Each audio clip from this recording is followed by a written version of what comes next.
El modo de producción es la forma en la que se organiza la actividad económica de un territorio determinado. En otras palabras, la forma en la que se organiza una economía para producir bienes y servicios, así como para organizar su distribución. Karl Marx y Friedrich Engels fueron quienes acuñaron la expresión modo de producción. En su análisis, estudiaron los vínculos entre la fuerza de trabajo humano y los medios de producción, que dan forma a ciertas relaciones de producción. Cada modo de producción se define por las relaciones sociales específicas que lo constituyen, las cuales reflejan a su vez cómo los individuos se relacionan con el mundo material. Lo que entendemos de este es que los modelos de producción varían dependiendo de cómo se relaciona el mundo, y sabemos que el humano ha ido cambiando su mentalidad y prácticamente toda su vida y psicología con el transcurso de los años. Es diferente la forma de comunicación en la era primitiva que en la actualidad e incluso hace 100 años atrás. Esto nos lleva a pensar que gracias a nuestro desarrollo como sociedad, ¿cuántos modos de producción han existido? Las diferencias entre estos y la percepción de las personas de aquellos ayeres. Existen 5 modos de producción, en lo que llevamos de historia, claro. La comunidad primitiva, esclavismo, feudalismo, capitalismo y socialismo. Cada uno es un parteaguas en nuestra historia, o está empezando a surgir, y yo les explicaré cada uno de ellos.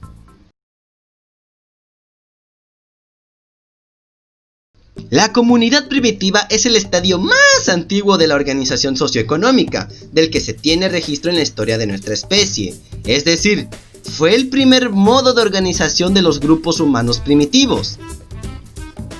Las comunidades primitivas eran modestas en su tamaño y número de integrantes, al menos en comparación con las que surgieron luego.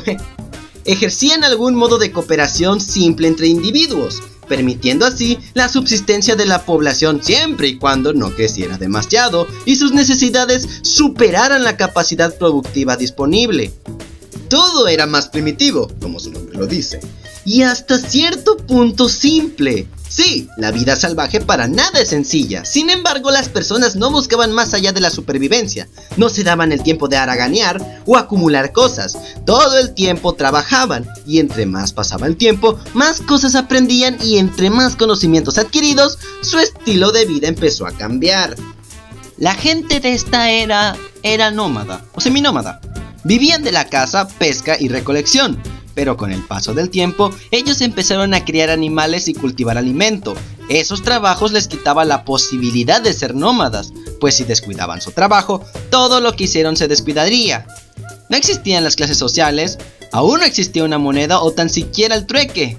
Se dividían el trabajo dependiendo de la edad y sexo de los individuos, y sus armas eran fabricadas por ellos, utilizando huesos, madera y otros materiales que ellos descubrirían.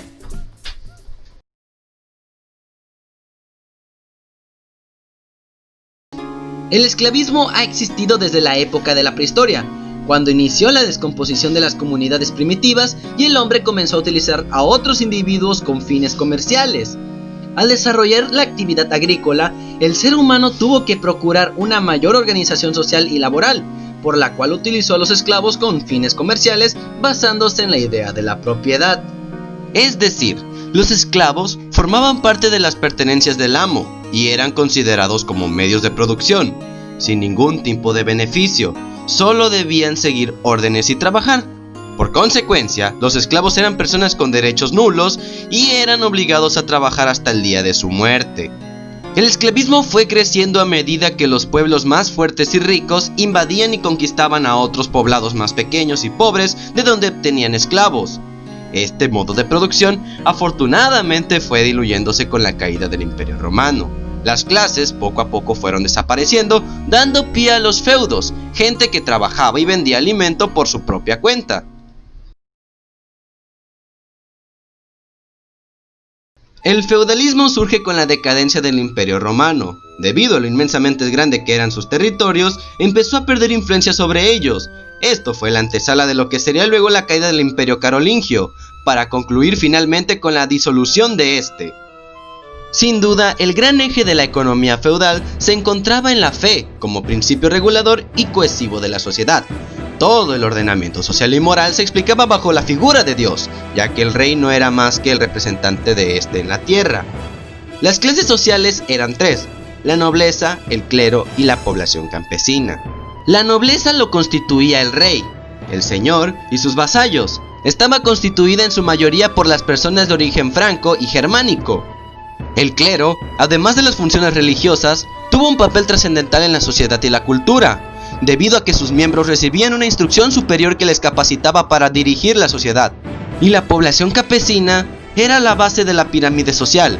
Sus integrantes, salvo unos pocos que habían permanecido libres, dependían de algún señor, ya fuera por nacimiento o por herencia. El campesino, siervo, no era dueño de su persona, pues formaba parte de la tierra y no podía abandonarla sin el consentimiento del señor.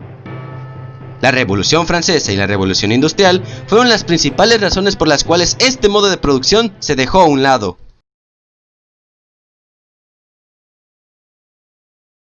Un sistema capitalista se basa principalmente en que la titularidad de los recursos productivos son de carácter privado, es decir, deben pertenecer a las personas y no a una organización como el Estado.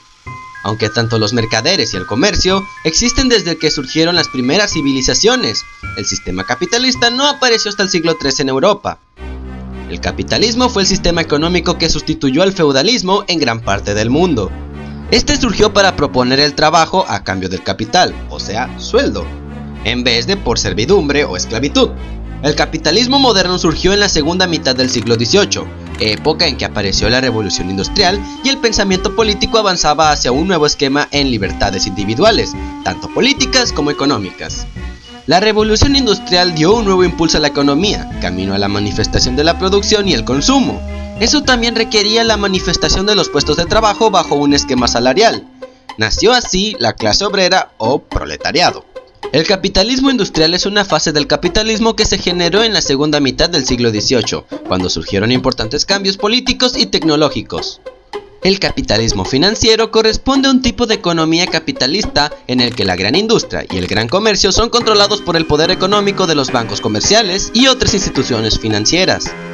El capitalismo salvaje es un término utilizado para describir el nuevo capitalismo que surgió a partir del año de 1990.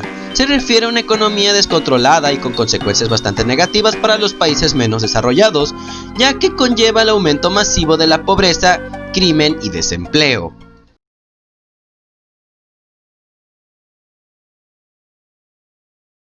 El socialismo es una doctrina sociopolítica y económica basada en la propiedad y la administración colectiva de los medios de producción con el fin de alcanzar una distribución más equitativa de la riqueza. Uno de los principales pilares del socialismo es alcanzar una sociedad justa. Por ello, tiene entre sus planteamientos la necesidad de que sea la injerencia colectiva o estatal la que tenga la administración de los medios de producción, para regularlos y centralizar el poder económico. De esa manera, el socialismo se plantea reducir tanto la propiedad privada como la distinción de las clases sociales. Se basa en la propiedad colectiva de los medios de producción y distribución. Busca eliminar las diferencias de las clases sociales al repartir las riquezas de forma igualitaria entre los trabajadores. Busca la centralización de poderes e interviene en los aspectos económicos y sociales al encargarse de la distribución de bienes, con el fin de garantizar la equidad social. El socialismo nace como una respuesta en contra del capitalismo y de las desigualdades sociales que ésta ha generado. Este modo de producción apenas está surgiendo, es apenas 1/3 de la población del mundo. ¿Quién sabe? A lo mejor y este cambia toda nuestra forma de ver el mundo. Bien, eso es todo. Fueron horas de edición, muchos temas que abordar y mucho espacio en mi computadora. Vimos la evolución de nuestra sociedad y nuestra forma de organizarnos. Es evidente que antes todo era más complicado y que nosotros vivimos de manera cómoda gracias a los cambios y avances del pasado. El hombre siempre fue alguien social y nos necesitamos para poder sobrevivir y seguir avanzando. Espero que les haya gustado el video, pues tomó horas de edición. Sí, muchas horas de edición. De antemano gracias y nos veremos luego. Supongo.